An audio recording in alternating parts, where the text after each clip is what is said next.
ये सुकून भरी उस दौरान जो बुजुर्ग थे उन्होंने सांस ली होगी और उन आत्माओं को शांति मिली होगी कि हमारा जो बलिदान था वो बेफिजूल नहीं गया। देश आजाद हुआ और देश आजाद हुआ तो आजाद देश के अंदर पैदा होने वाला आदमी है वो स्वतंत्र रूप से जिएगा, ये कल्पना की थी उस समय के बुजुर्गों ने। लेकिन दिक्कत भारी पड़ गई, अंग्रेजों को तो भगा दिया लेकिन काले अंग्रेज पैदा हो गए। इस लोकतंत्र के अंदर हमारे देश के अंदर चुनावी प्रणाली हुई, हमारे भोले भाले समाज, सीधा साधा समाज, स्वाभिमानी समाज, जवान का पक्का आदमी, उन्होंने हमारे उन नेताओं को बना बना के भेजा और आशा की कि इस बार ये कुछ भला करेगा, इस बार ये कुछ भला करेगा, लेकिन भला कुछ नहीं किया, उल्टा बुरा करने का काम किया।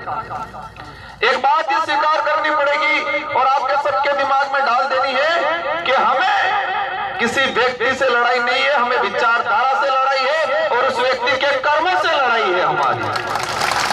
जो भी हो, हम सीधे साधे लोग, हम पढ़ाई कर रहे थे,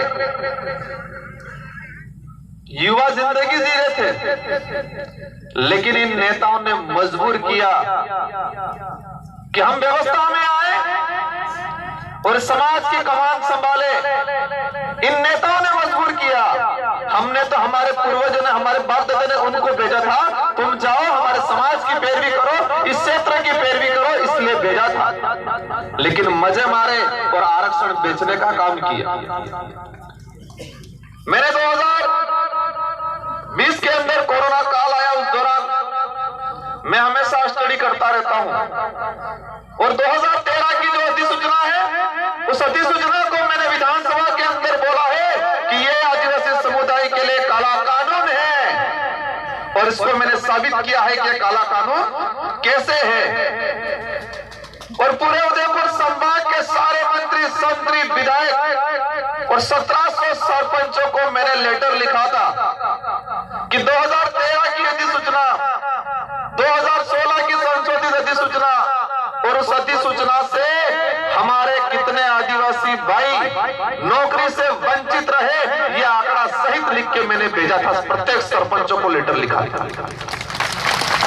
उस लेटर को खंगालो और अपने अपने ग्राम पंचायत में जो कमल कांग्रेस की बात करता है उसको बुलाओ, बुला के प्यार से बिठाओ, पानी पिलाओ और माला पहनानी पड़े तो माला पहनाओ और कहो भाई साहब ये क्या है। कोई लोग कहते हैं कि राजकुमार युवाओं को भड़काता है, आरक्षण के नाम से आरक्षण सबको मिल रहा है। मैंने 1700 लेटर लिखे, बागीदोरा के सारे मंत्रियों को, सारे विधायक को लेटर लिखे और मैंने एक लाइन लिखी थी पीछे कि मैंने जो ऑथेंटिक लेटर लिखा है, ऑथेंटिक जो आंकड़ा लिखा है, जिस आंकड़े में आदिवासी समाज को नुकसान पहुंचा है, अगर वो गलत है और आप सही हो तो उसका जवाब मुझे दो, लेटर के माध्यम से दो। ये मैंने लिखा था, एक का रिप्लाई नहीं आया क्योंकि सही मैं था, गलत वो था। और ये बात इस मंच के माध्यम से उन सारे नेताओं को कहना चाहता हूं कि जिस समाज में पैदा हुए हो, जिस समाज का सर्टिफिकेट लगाया है और जिस समाज का सर्टिफिकेट लगा के आप सरपंच, विधायक, मंत्री बने हो, कम से कम उस समाज का नुकसान मत करो। कोई अमर नहीं है इस धरती पे, कोई अमर नहीं है, लेकिन जिस कोड़ में पैदा हुए हो उस कोड़ का नुकसान करके मत जाओ। हमारी लड़ाई वोटों की लड़ाई नहीं है, हमारी लड़ाई अस्तित्व की लड़ाई है, अधिकारों की लड़ाई है, आने वाली पीढ़ी की लड़ाई।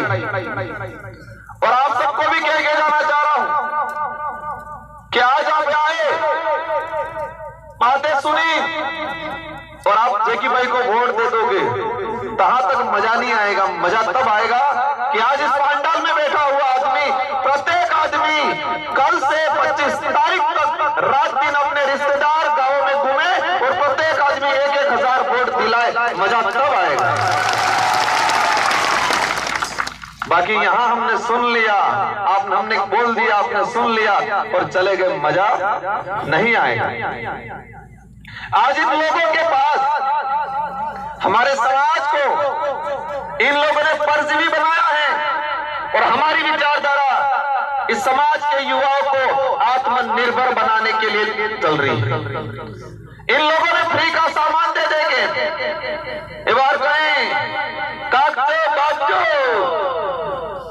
तमन सब आल दी दो, मेटो आल दी दो, अधेर आल दी दे, मरसो आल दी दो, हूँ तुझे वे खाओ पियो मस्त रहो।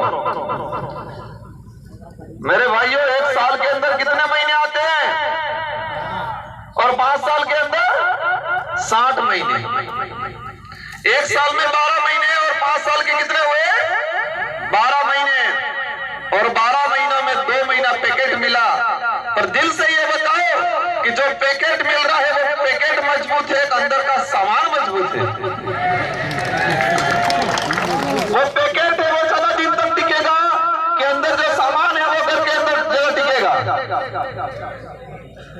100 ग्राम की मिर्ची का पैकेट, 50-100 ग्राम की हल्दी का पैकेट भगत के घर में 5 दिन बनेगा और जगत के घर में 2 दिन में खत्म हो जाएगा। और तुम कहते हो खाओ पियो मस्त रहो, हम 5 दिन खाएं और 5 साल क्या करें हम? हमें फ्री का सामान नहीं चाहिए, हमें हमारे अधिकार चाहिए, हमारा आरक्षण चाहिए और स्वाभिमान वाली जिंदगी चाहिए हमको। हम कमा लेंगे, आखिर बंद पर इतनी कड़ी केड़ी में कड़ा खेतर में मरसे रुपी देंगे तो एक बार खड़ना मरसा था ही जिंदा। इन लोगों ने जिस तरह से समाज को बनाने का काम किया है, और मैं अधिकतर कार्यक्रम में उदाहरण देता हूं, उदाहरण वो सच्चाई का उदाहरण है। अपने बांसवाड़ा के नजदीक देखे गोतमेश्वर जी और उधर देखे माउंट आबू गब्बर। अपन या जाते हैं, अधिकतर साथी गए होंगे, नहीं गए होंगे तो आपको ध्यान आ जाएगा मैं जो बात बताना चाह रहा हूं। अपनी वीजा गब्बर नीचे माउंट आबू के इधर देखे तो जाता मैं बांद्रा दौड़ी नावी से जैसे गाड़ी गई बंदर तोड़ के आ जाएंगे और गाड़ी में से जो यात्री उतरेगा और वो थैली फ्री की सामान देगा, बिस्किट देगा, नमकीन देगा, केले देगा या पंचलो रोटो वेगा ही आलेगा। वो बंदर खाएगा